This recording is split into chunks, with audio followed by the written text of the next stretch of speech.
Paano nga ba mag-cash in sa GCash gamit ang Pay and Go? And kung first time mo sa channel na to and gusto mo pa ng mga online tutorial videos katulad nito, please click the subscribe button.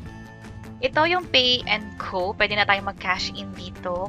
Kahit 50 pesos tinatanggap dito. So, ang gagawin ko is mag-top up na tayo sa GCash. Dito, sa screen ng Pay and Go, mag-tap lang ako sa screen.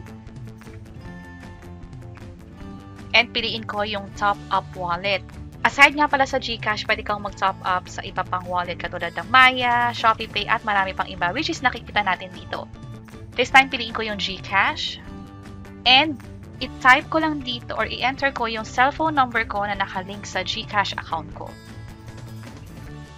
Kanina doon sa terms and conditions, nakalagay doon na confidential yung mga in-enter natin details dito. Pagka-input ng number, tap ko yung proceed.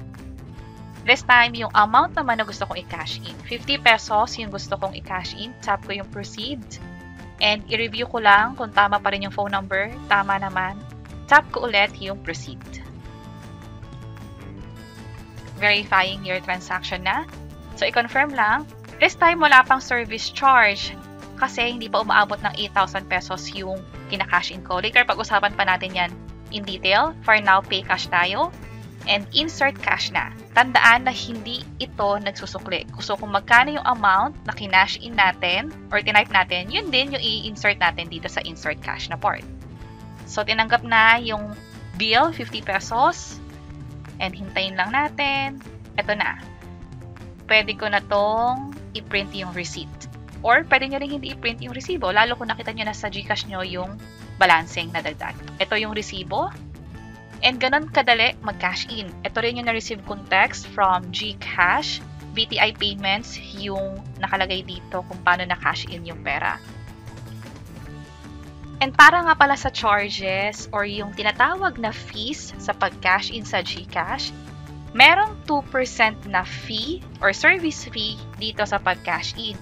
Pero kung aabot yan ng 8,000 or higit pa. Accumulated yan, ibig sabihin kung sa loob ng isang buwan, nag-cash in ka, tapos nag-cash in ka ulit, yung ilang beses mong pag-cash in sa loob ng isang buwan is lumagpas ng 8,000, doon na magiging applicable yung 2% service fee. Sa case ko, since 50 pesos lang hina-cash in ko, hindi naman yung nalagpas ng 8,000 and isang beses ko lang siya nagawa, wala siyang charge katulad ng nakita natin kanina. Ito rin yung post mismo ng Pay and Go na kapag yung transaction is more than 8,000 within calendar month, doon na papasok yung 2% fees.